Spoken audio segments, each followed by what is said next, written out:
بسم اللہ الرحمن الرحیم اللہم صلی علی سیدنا و مولانا محمد وعلی آلہ وصحبہ وبارک وسلم۔ اللہ رب العزت کا بے پایا شکر، اس کے محبوب کی رحمت واسعہ کا تصدق، اللہ پاک کی توفیق سے آج ہم پارہ نمبر 25 کو پڑھنے جا رہے ہیں۔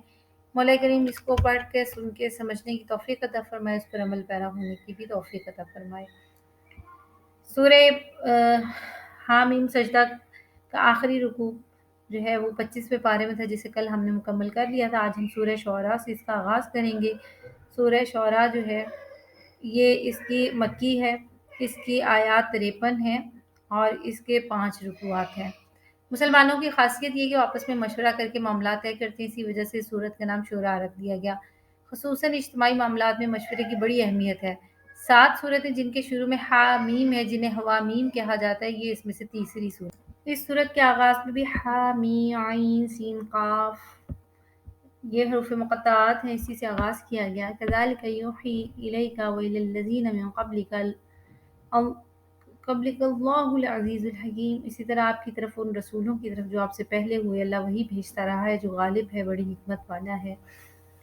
آیت نمبر 5 میں ذکر کیا گیا تکاد السماوات یتفطرن من فوقہن والملائکۃ یسبحون بحمد ربہم ویستغفرون لمن فی الارض۔ قریب ہے آسمانی کر اپنے اوپر کی جانب سے پھٹ پڑیں اور فرشتے اپنے رب کی حمد کے ساتھ تسبیح کرتے رہیں، اور ان لوگوں کے لیے جو زمین میں ہیں بخشش طلب کرتے رہتے ہیں۔ یاد رکھو اللہ بڑا ہی بخشنے والا مہربان ہے۔ ذکر کیا جا رہا ہے کہ آسمان میں اللہ تعالیٰ کی معرفت رکھنے والے اور اللہ کی عبادت کرنے والے فرشتے اتنی بڑی تعداد میں ہیں، یوں لگتا ہے کہ ان کے بوجھ سے آسمان پھٹ جائے گا۔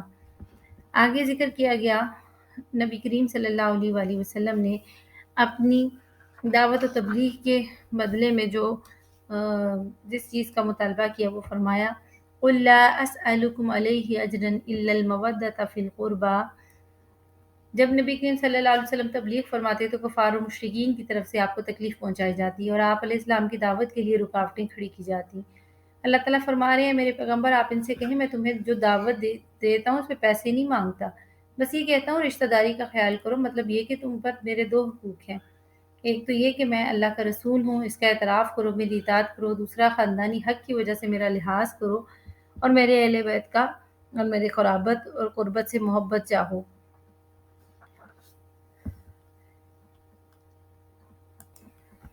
آیت نمبر 35 میں ذکر کیا گیا وما عند اللہ خیر وابقا، بے شک اللہ جو کچھ اللہ کے پاس ہے وہ بہتر ہے اور پائیدار ہے۔ للذین آمنوا وعلی ربہم یتوکلون، لوگوں کے لیے جو ایمان لاتے ہیں اور اپنے رب پر توکل کرتے ہیں۔ یہاں پر آخرت میں جو اجر کے مستحقین لوگ ہیں ان کی کچھ صفات بیان کی جا رہی ہیں۔ فرمایا کہ والذین یجتنبون کبائر الاسم، وہ لوگ جو کبیرہ گناہوں سے بچتے ہیں، والفواحش اور بے حیائی کے کاموں سے پرہیز کرتے ہیں، وَإِذَا مَا غَضِبُوا هُمْ يَغْفِرُونَ، اور جب ان پر غصہ آتا ہے انہیں غصہ آتا ہے تو وہ معاف کر دیتے ہیں۔ وَالَّذِينَ اسْتَجَابُوا لِرَبِّهِمْ، وہ لوگ جو اپنے رب کا فرمان قبول کرتے ہیں، وَقَامُوا الصَّلَاةَ، اور نماز قائم رکھتے ہیں، وَأَمْرُهُمْ شُورَىٰ بَيْنَهُمْ، اور ان کا فیصلہ باہمی مشورے سے ہوتا ہے، وَمِمَّا رَزَقْنَاهُمْ يُنْفِقُونَ، اور وہ مال جو ہم نے انہیں عطا کیا اس میں سے وہ ضرور خرچ کرتے ہیں اللہ۔ وَإِذَا أَصَابَهُمُ الْبَغْيُ هُمْ يَنْتَصِرُونَ، جب انہیں کسی ظالم اور جابر سے ظلم پہنچتا ہے تو وہ اس سے بدلہ لیتے ہیں۔ وَجَزَاءُ سَیِّئَةٍ سَیِّئَةٌ مِثْلُهَا، برائی کا بدلہ اسی برائی کی مثل ہوتا ہے، یعنی اس میں بھی انصاف سے کام لیتے ہیں۔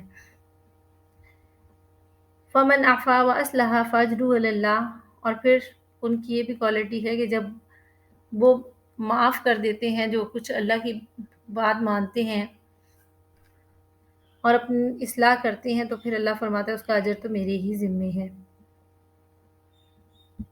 اور پھر آیت نمبر 43 میں مزید موٹیویشن جا رہی ہے وَلَمَنْ صَبَرَ وَغَفَرَ إِنَّ ذَلِكَ لَمِنْ عَزْمِ الْأُمُورِ، یقیناً جو شخص صبر کرے اور معاف کر دے تو بے شک یہ بلند ہمت کاموں میں سے ہے۔ آگے سورہ زخرف کا آغاز ہوتا ہے، یہ مکی صورت ہے اور اس کی آیات 89 اور جبکہ رکوع 7 ہیں۔ زخرف سونے کو کہتے ہیں، چونکہ صورت میں سونے کا ذکر کیا گیا اسی مناسبت سے اس کا نام زخرف رکھا گیا، یعنی کوئی ایسی چیز جس سے سونے کے پانی سے ملمہ کیا جاتا ہو، یا جب زمین اپنے پھول پودے اور خوبصورتی دکھا رہی ہو، لہلہاتی فصلیں نظر آ رہی ہیں تو اس کو بھی زخرف بولا جاتا ہے۔ کمال قسم کا جو حسن ہوتا ہے اسے زخرف کہا جاتا ہے۔ اس صورت میں مشرکین مکہ کے مختلف اعتراضات کے جواب دیے گئے اور حضرت ابراہیم، موسیٰ اور حضرت عیسیٰ علیہ السلام کا ذکر کیا گیا۔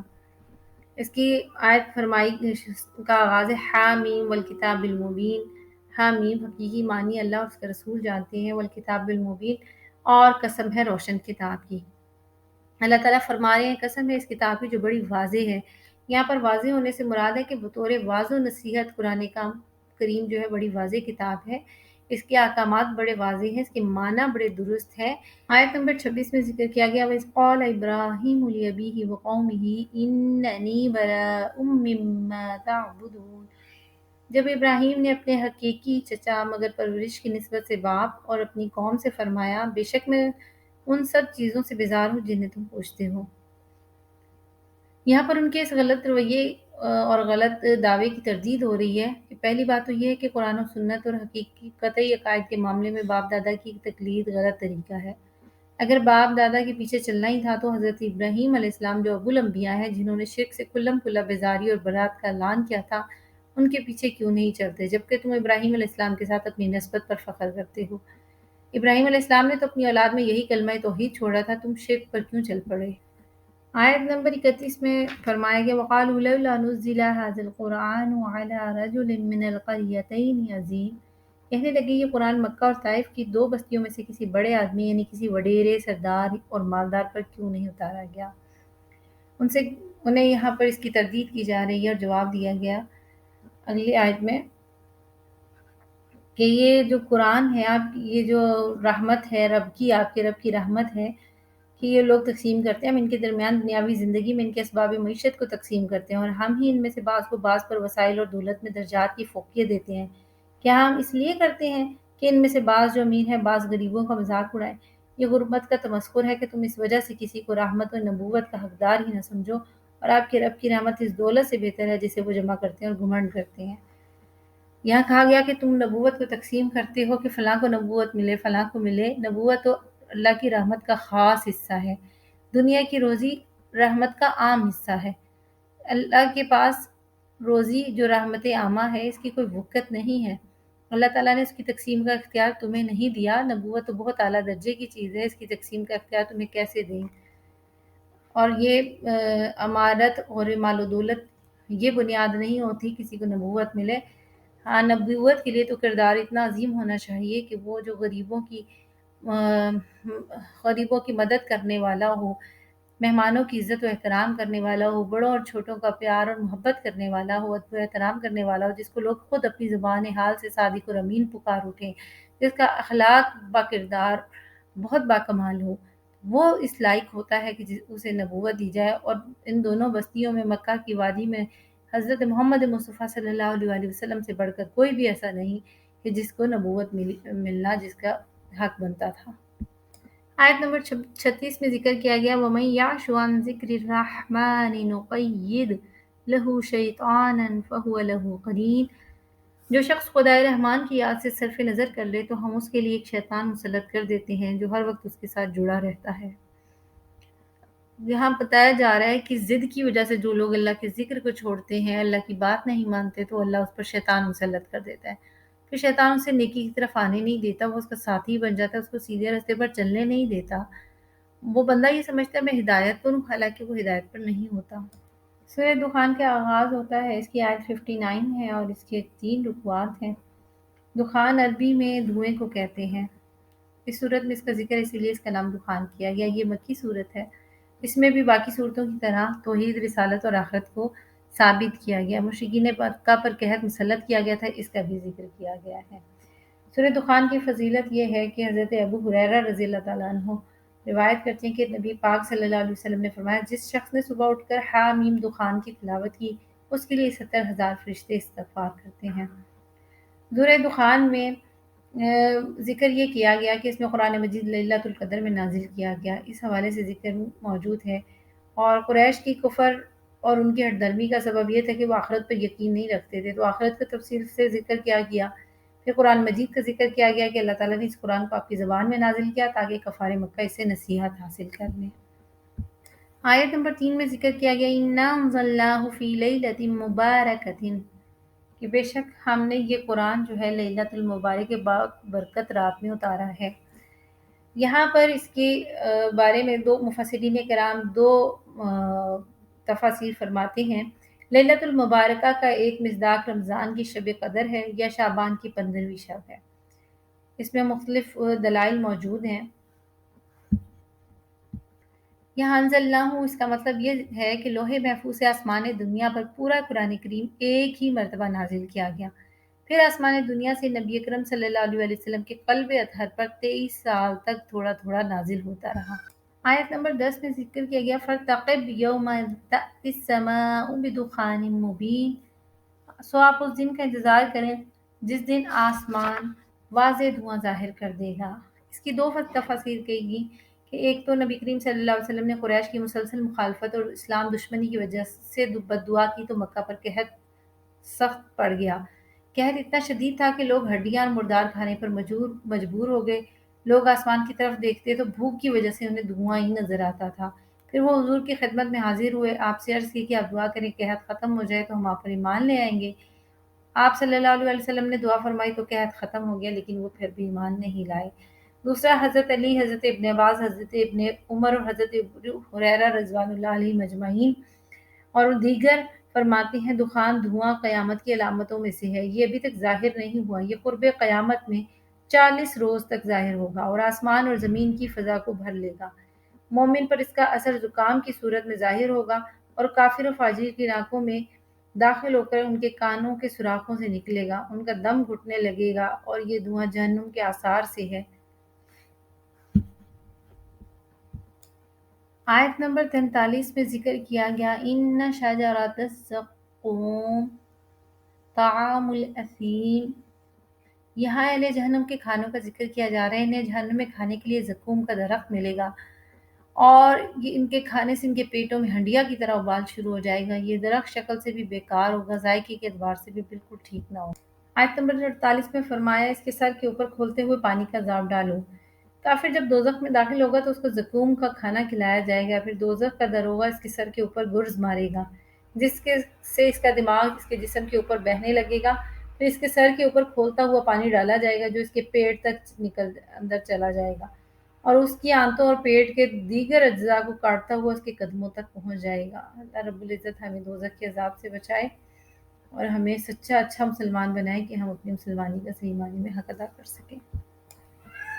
آیت نمبر 51 اور 52 میں فرمائیں گے ان المتقین فی مقام امین فی جنات و عیون۔ اب گزشتہ آیات میں جہنمیوں کی خوراک کا ذکر تھا، یہاں سے متقین کے انعامات کا ذکر شروع ہوا کہ متقین ایسی جگہ پر ہوں گے جو امن والی ہوگی، باغات میں بیٹھے ہوں گے، چشمے ہوں گے ان کے پاس، باریک ریشم بھی لباس پہنیں گے، ان کا استبرق عام اہل جنت کا لباس ہوگا۔ وہ آمنے سامنے بیٹھے ہوں گے، ایک دوسرے کے مقابل ہوں گے، ایک دوسرے کی طرف محبت سے دیکھ رہے ہوں گے، ایک دوسرے کی طرف پشت کر کے نہیں بیٹھے ہوں گے کیونکہ ایک دوسرے کے خلاف ان کے دلوں میں کینہ اور بغض نہیں ہوگا، کیونکہ جنت میں دخول کے وقت اللہ تعالیٰ ان کے دلوں میں سے ایک دوسرے کے خلاف کینہ اور بغض نکال لے گا۔ سو جنت میں اللہ رب العزت ایک دوسرے کی طرف محبت سے دیکھنے والوں کو اپنے خاص فضل اور کرم سے نوازے گا۔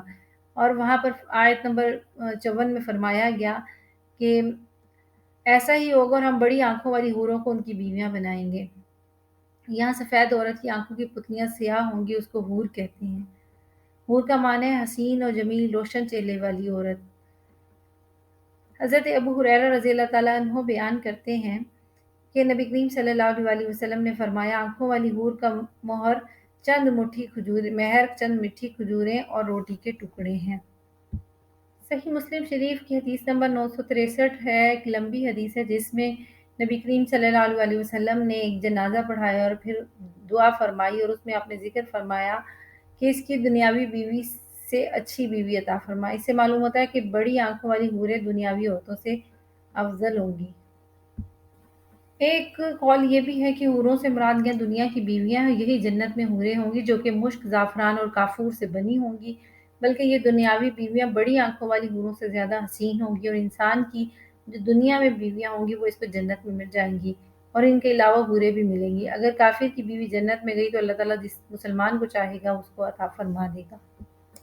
آیت نمبر 58 میں ذکر کیا گیا فَإِنَّمَا يَسَّرْنَاهُ بِلِسَانِكَ لَعَلَّهُمْ يَتَذَكَّرُونَ، بس ہم نے آپ ہی کی زبان میں اس قرآن کو آسان کر دیا تاکہ وہ نصیحت حاصل کریں۔ امام جعفر صادق نے فرمایا اگر اللہ تعالیٰ نے مخلوق پر قرآن مجید کا پڑھنا آسان نہ کر دیا ہوتا تو مخلوق میں اتنی طاقت کہاں تھی کہ وہ خالق لم یزل کا کلام اپنی زبان پر لا سکتی۔ یہاں سے سورہ جاسیہ کا آغاز ہوتا ہے۔ یہ مکی صورت ہے، اس کی آیات 37 ہیں اور اس کے 4 رکوعات ہیں۔ جاسیہ کا عربی میں معنی ہے گھٹنوں کے بل بیٹھنا۔ اس صورت میں قیامت کی ہولناکیوں کو بیان کیا گیا۔ قیامت کے دن اس دن کے خوف کی شدت سے ہر امت گھٹنوں کے بل بیٹھی ہوگی اور اس انتظار میں ہوگی کہ اللہ تعالیٰ حساب لینا شروع کر دے۔ جو نیک لوگ ہیں وہ جنت میں چلے جائیں گے اور کفار اور بدکار جو ہیں وہ دوزخ میں چلے جائیں گے۔ سورہ جاسیہ کا مضامین ہے، اس میں توحید کی دعوت دی گئی، حضور علیہ الصلوۃ والسلام کی رسالت کی تصدیق کے بارے میں ذکر کیا گیا۔ قرآن مجید اللہ کا کلام ہے، اللہ کی طرف سے نازل ہوا، اور اس کا اعتراف کرنا کہ قیامت آنے والی ہے، سب مردوں کو زندہ کیا جائے گا، میدان محشر میں جمع کیا جائے گا، ان کا حساب لیا جائے گا اور ان کے اعمال کے مطابق جزا و سزا دی جائے گی۔ یہ اس صورت کے مضامین ہیں۔ سورہ جاسیہ کی آیت نمبر 3 میں فرمایا ان فی السماوات والارض لآیات للمؤمنین، یعنی بے شک آسمانوں اور زمین میں یقین مومنوں کے لیے نشانیاں ہیں۔ فی خلقکم وما یبث من دابۃ آیات لقوم یوقنون، اور تمہاری اپنی پیدائش میں ان جانوروں میں جنہیں وہ پھیلاتا ہے یقین رکھنے والے لوگوں کے لیے نشانیاں ہیں۔ اور آیت نمبر 5 میں ذکر کیا گیا آیات لقوم یعقلون، ان لوگوں کے لیے یہ نشانیاں ہیں جو عقل و شعور رکھتی ہوں۔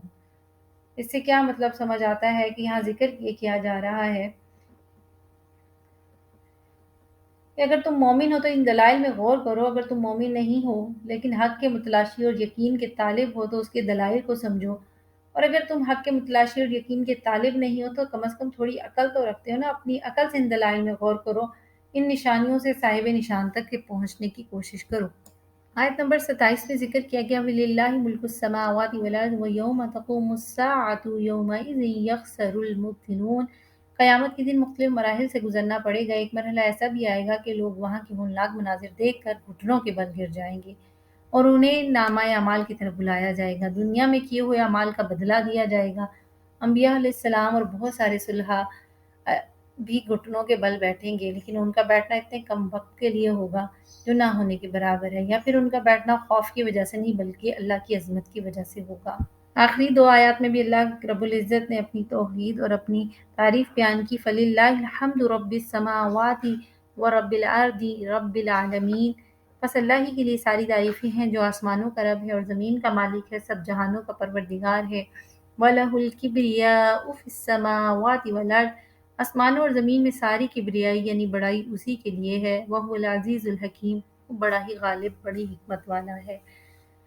وآخر دعوانا ان الحمد للہ رب العالمین۔ اللہ پاک ہمیں قرآن کے احکامات پر چلنے کی توفیق عطا فرمائے اور ہمیں اللہ کی رضا حاصل کرنے کے لیے ہر لمحہ کوشش کرنے کی والا بنائے، آمین۔